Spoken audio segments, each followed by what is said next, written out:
I've only been playing for around a month or so. Do you think you could kind of talk through the process as to how you are playing the lane? I found you using the educational tag. Yes, indeed. So basically, are you playing ADC? Well, I really like that character you are using, so I think I will choose that role. Nice. Good choice. Although, if you are only playing one for 1 month, it will not be easy to play her. But honestly, it's not easy regardless. So just play what you like to play. Basically, how you are going to play lane depends on the supports mostly. So let's say the enemy has a melee support where you have a ranged one. Then you are going to go up in the level 1 because unless they are doing something magical and you are playing behind the minions, then you should be able to beat them because of the range advantage that your support has. So the trades are going to be easier for you. You can both just shoot the melee champion, and if the ADC is walking up by themselves, and then you can just shoot him together. So it really depends on the support matchup. If both the supports are ranged, like this specific case, this game, then you guys are kind of just juking it out. It also depends on what ADC you are playing and what the enemy is playing. So for example, if Jinx played correctly at level 1, then she has a superior advantage to be able to shoot the rockets she has. So she can just clear the way faster than me. But even now, she just has a longer range. So bot lane is the hardest to play, I think. In terms of that, it's not scripted whatsoever.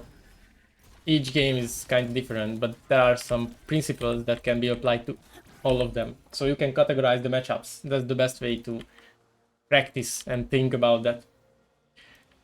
But Kaisa is the best, usually with melee support.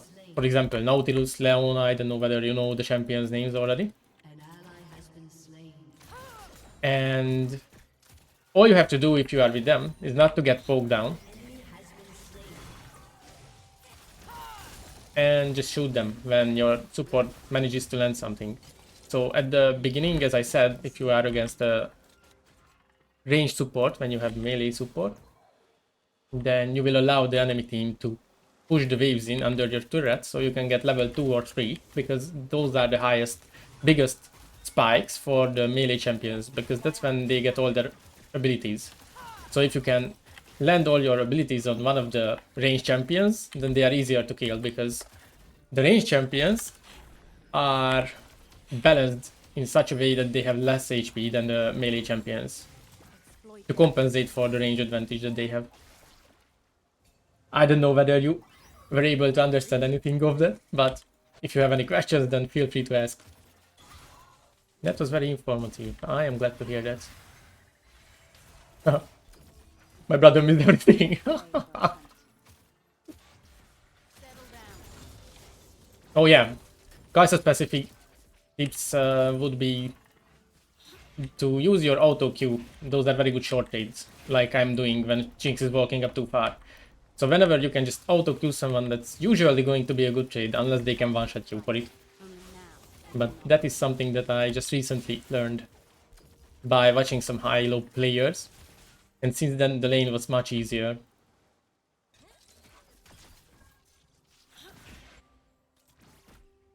And also when you are playing range versus range matchup, then you will win the trades when one of the enemy creatures walks up. So basically when you are... Oh, that's a bit hard to describe. But there is this triangle rule or so, it's called.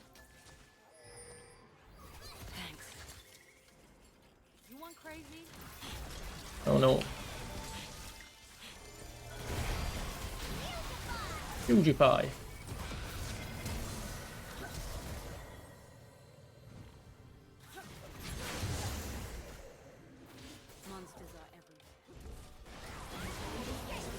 Holy shit, what the fuck is going on? Okay, Sinja flashed. It honestly looks very easy to do these things you are doing when everyone seems to be on the same page as you. No one seems to be scared to fight or use their abilities, giving you agency to do your damage and push them back. Yeah, it really helps a lot. And the higher you go, the easier it will be in general to play with supports that know how to play the game, but there are outliers. So yeah, you will sometimes hate your life because your support is very fucking useless. Or doesn't know these easy principles. Because support is easy to climb on.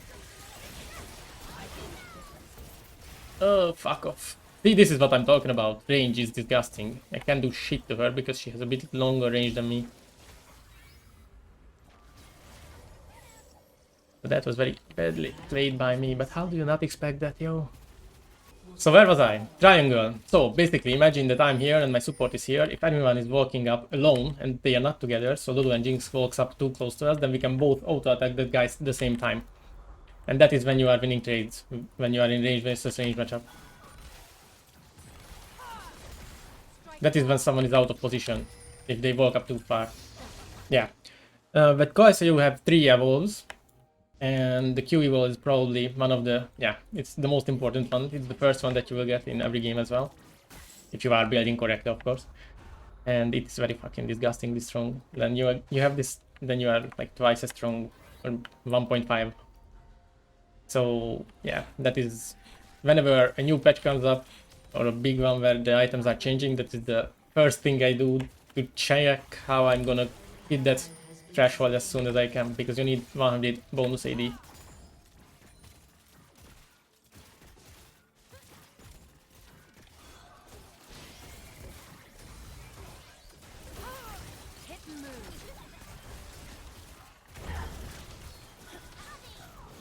Ammo! Okay. So we did that because Lulu didn't have flash. Why do I have 2 cars? I fucking eating, holy shit. Oh my god. More flash allegedly.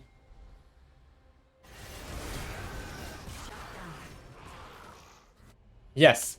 Another tip with Kaisa, specifically, is that you are dealing more damage with your Q and your W is easier to land when the enemy has a smaller wave. So you are kind of similar to Kha'Zix. I don't know whether you know. Oh, he's actually in the game, in the enemy team. So he deals more damage when people are isolated. Kaisa kind of works, not exactly the same way, but it's kind of similar.